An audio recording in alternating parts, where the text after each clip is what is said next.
So, 2024 is nearly upon us, and I just want to run down what my most anticipated films are for 2024. It's going to be 10 of my most anticipated films for 2024. There might be some that I've missed off the list. There might be, some that you think shouldn't be on my list. This is just my opinion. This is what I'm excited for. Your taste in films might be different to mine, but yeah, we'll get it started. We can get it started because coming in at number 10, Godzilla and Kong or X Kong, New Empire.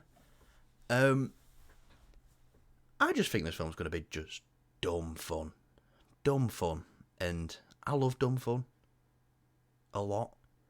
I'm dumb myself, so the dumber the fun, the better. And if this is going to be dumb fun, I'm all up for that.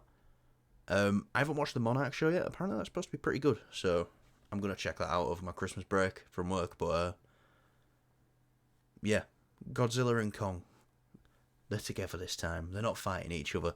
They might fight each other, who knows. But yeah, I feel like this film will be pretty fun, so that's why it's on my number 10 spot. And number 9 is Fede Alvarez's Alien film, Alien Romulus, I believe it's called. I ain't seen an official poster yet. There's no trailer yet. It's supposedly coming out in 2024. I hope this is a return to what Alien is. Just how Prey was a return to what Predator was. I want this to be a return to what Alien was. Because, what last Alien film we got? Covenant? 2017? Okay, yeah, I guess. It was okay. I kind of wish that they went down the more of the Prometheus line. It's like, if you're going to tell that story, stick to that story. That'd have probably been better. But no, we're getting an Alien film. A proper Alien film. From Fede Alvarez. And yeah, hopefully it just recaptures that magic. What the first one did. And like I said, does what Prey did for the Predator films. But you can only hope. And coming in at number 8. There's another one. There's no poster for it yet. But supposedly it is coming out this year. Well, next year. Knives Out 3. I love the first two Knives Out films. A lot. Daniel Craig and Rian Johnson working together in them are fantastic. I don't think, I'm not going to say it. I don't think there's been a better director-actor duo. Because I think there has, if I can think of one off the top of my head. Not right now, but these guys work so well together. And Daniel Craig actually enjoys himself in the role. And I like seeing Daniel Craig enjoy himself. So, yeah. I'm excited for this film. I love the first two, so there's no reason for me not to be excited for Knives Out 3. And hopefully, boom, that's it. Another nice, fun murder mystery film. Which films I don't usually like. I'm usually not into a murder mystery. Or a whodunit. And then Knives Out kind of flipped me around on that. So, so Knives Out, Glass Onion Erase, whatever this one's going to be called. I can't wait for it. But yeah, coming in at number 7. The Ballerina. I keep saying there's another one I want to poster for. I actually nabbed this from Reddit. It was a fan poster. I'll have to try and find name of the person, because I didn't. Sorry. But The Ballerina, the John Wick spin-off. If I was making this list in March of this year, this film would have probably been number 3 or 4 on my list. Because at that point, the John Wick universe had not let me down. 4 had just come out. I think 4 might be the best of the bunch. And yeah, but we got the Continental back end of this year. So it's kind of soured me a bit on the... Don't want to say soured me a bit on the John Wick universe. It's kind of, alright, we've got a bit of a dud now in there. For me, it was 4 for 4, and then Continental came out, which I'm quite excited for. And it just wasn't that great. But, hopefully Chad Stahelski's been a bit more hands-on with this one. Ana de Armas is great. Norman Reedus is in this as well. I like seeing him get movie roles. And supposedly Keanu's in this, So hopefully it brings us back to that John Wick form, you know. And I just don't think John Wick's something you can build a universe around, but if they're going to do anything, this sounds like an interesting concept. And we've already seen the ballerinas in John Wick 3, so hopefully it's a good film. I'm excited for it anyway, that's why it's on the list. And coming in at number 6, Kingdom of the Planet of the Apes. Now, the ape films, the newer ones, I love them. Rise was good. Dawn was amazing. And War is a film I've come to appreciate more over time. I just don't think it should have been called War.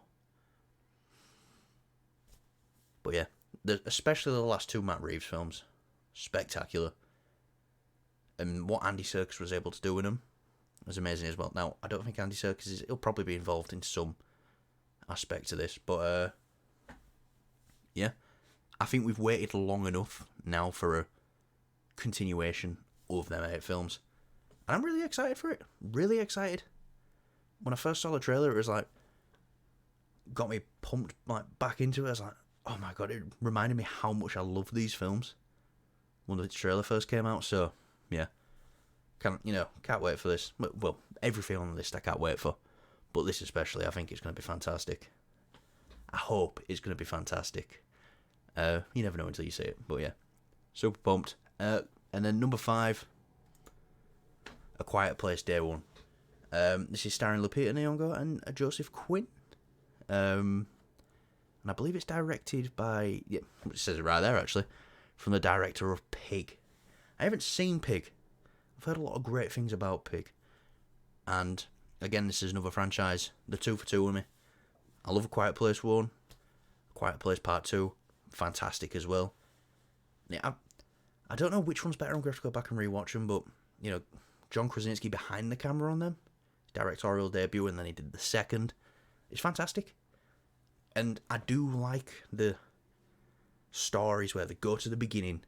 Let's see how something started. Some people might not. They're like, oh, it's ruined the mystery of it. We don't know. We didn't want to know. It wanted to be kept a mystery. The mystery was kind of already unveiled in A Quiet Place Part 2. You know, we do get a day 1 from our main family's perspective. So we're getting it now from a different perspective. These are characters that could all be killed possibly in day 1. You know, just having that idea of not knowing what's going on, not knowing that you got to be quiet. It'll be interesting to see. Like, I'm a big fan of the first season of Fear the Walking Dead. That was interesting to me because it was like, oh, this is the start of the outbreak. This is cool. Kind of droned on a bit, that show. I'm not up to date with it, but yeah. This is an interesting concept. John Krasinski's involved, obviously. It's his thing, so yeah. Can't wait for this one either. And coming in at number 4, Joker 2. I'm not even going to try and pronounce whatever it is under there. No, I'll do it. Faledu, I believe. Yeah, we're getting a Joker sequel. That's coming out in 2024 as well. I think the first Joker film's great. Todd Phillips really surprised me. And now it looks like they're going down a bit of a different direction with this one. I think Gaga's great as an actor. Actress, or whatever she prefers or they prefer to be named as. I think they're great. So yeah, I mean, really interested to see what she brings to the role of Harley Quinn, because we've got such a, you know, although the movies she's been in haven't been fantastic, apart from James Gunn's Suicide Squad, we've already got that iconic Harley Quinn that's been on the big screen, and it's like, you can't see anyone doing it better. But if there's anyone who can bring the heat and possibly do it better, it's Lady Gaga. So yeah, I'm excited for this. Obviously Todd Phillips back, Joaquin Phoenix back. Can it be crazier than the first one? You know, that slow build, and then it's like just goes fucking mental. Maybe. Who knows? Or was it one and done with the Joker? We'll find out this year. And number 3, Furiosa, a Mad Max saga. I'm just going to call it Furiosa. I think Fury Road was one of the best films of the last decade, from like 2010 to 2020. Fury Road was amazing. It was like a 2-hour-long car chase, and it actually had some heart and had some character in it. Yeah, Tom Hardy was quiet, didn't really speak much, but the star of that film wasn't Mad Max. It was George Miller behind the camera. And then if you wanted to say there was a main character, it was probably Furiosa herself. Obviously played by Charlize Theron there. Now she's played by Anya Taylor-Joy. But she looks fantastic in the trailer. Chris Hemsworth looks weird, but in a great way. So I can't wait to see what he brings to this role. A villainous role of some sort. So yeah, the only thing with this trailer is it made me think is, oh god, I just want a sequel to Fury Road. I just want a Fury Road sequel now. Which apparently is on with. But hey, that'll probably be, 2034 when we get that. But I can wait for it. Hopefully. Hopefully I don't die. Oh, that's going to sound weird if I do die now. But yeah. Number 2 is Dune Part 2. This is one of my most anticipated films for this year. Until they cancelled it. Not cancelled it, delayed it. I think Denis Villeneuve's first Dune Part 1 is a cinematic masterpiece. It really is. And he had that slow burn. But he did such a good job as well. And still didn't make it feel like a Part 1. It kind of felt like a full film. With more to come. And he's earned it now to have this film, which I think is going to be possibly the best film of his career. And just get through all the stuff that's in the second part of the book now. Because Dune's a massive book. I ain't read it. I can't read. So, yeah, but I really cannot wait. And the fact that it got delayed has only made me want it even more. So, and this was so close to being my number 1 film. My most anticipated film of the year. But I brought it back a bit. I was like, yeah, okay, I'll put it at number 2. But Dune Part 2 cannot come soon enough. No. It's coming out in March now. March 1st, I believe, so don't have to wait long for this one. And yeah, I can't wait. But yeah, it was one of my most anticipated films for this year, but got cancelled. But anyway, Dune Part 2 is probably going to be, if I had to guess, it could probably be the best film of next year. But it's not the one I'm looking forward to the most. Because the one I'm looking forward to the most is, obviously, Deadpool 3. I'm a massive Marvel fan. You knew this were coming. As soon as you put this video on, you knew it were going to be Deadpool 3. It's not Deadpool 3 anymore, technically. They've removed Deadpool 3 as the title, which we knew they were going to do that anyway. Sean Levy mentioned some a couple months back. This film will be called Deadpool and Wolverine. Without a doubt, this film will be called Deadpool and Wolverine. So, just look out for that in the future. Because they want Wolverine to be all over the marketing for this. Because what's the point in having Hugh Jackman as Wolverine if you can't market the shit out of it? But yeah. Reese and Paul Wernick, I believe that's the writing duo. They're back for it. Obviously Ryan Reynolds is heavily involved with it. We got Hugh Jackman in it. I'm not going to mention any of the leaks or anything here that I've seen because I don't want to ruin it for people, but stuff I have seen, wow, makes it look nuts.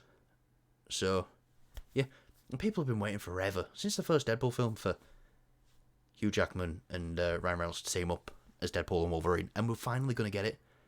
And even that announcement video that they did, that were great as well.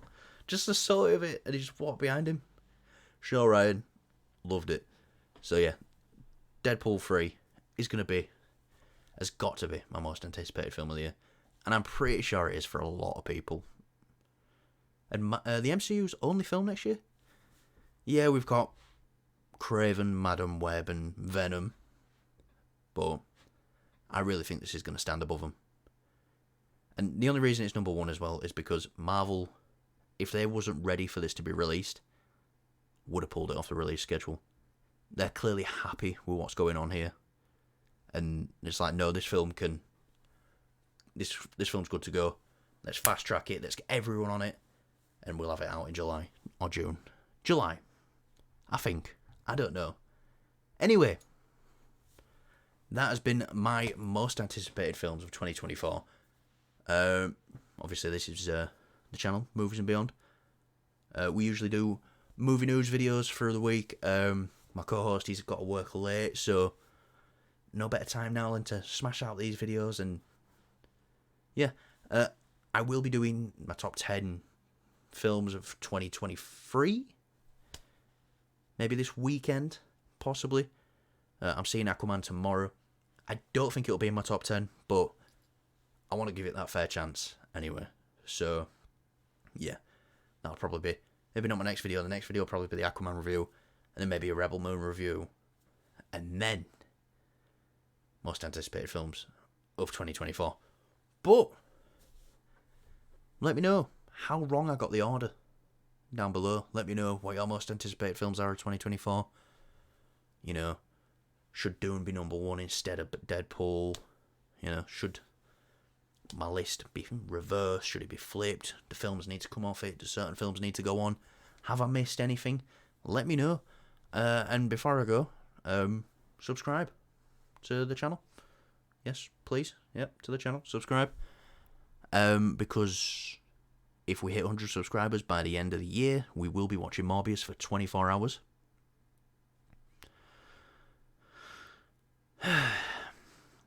Please. I do want 100 subscribers, but I don't want to be tortured as well, so who knows?